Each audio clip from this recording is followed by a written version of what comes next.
আজকে যে অঙ্কটা করবো লিখিতভাবে করতে গেলে অনেক বড়, বিভিন্ন চাকরি পরীক্ষায় আসে এই ধরনের অঙ্ক, যে একটি বর্গক্ষেত্রের এক ভর পরিমাণ 10% বৃদ্ধি পেলে ক্ষেত্রফলটি শতকরা কত বৃদ্ধি পাবে।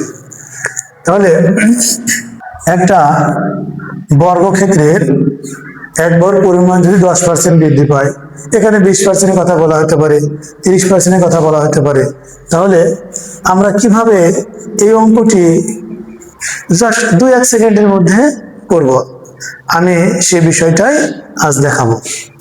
আমরা যখন হয়তো 10% বৃদ্ধি অথবা 20% বৃদ্ধি, যত পার্সেন্টই বলুক, আমরা কি করব, আমরা যদি 10% ধরি তাহলে 2 × 10 গুণ করে দেব।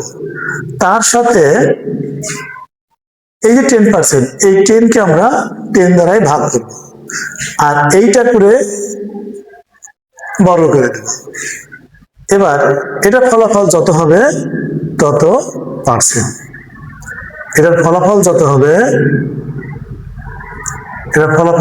তত পার্সেন্ট।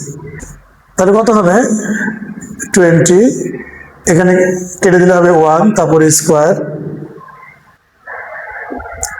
তাহলে 21%। আমরা এইভাবে দ্রুত সময়ের মধ্যে অঙ্কগুলা সমাধান করতে পারি।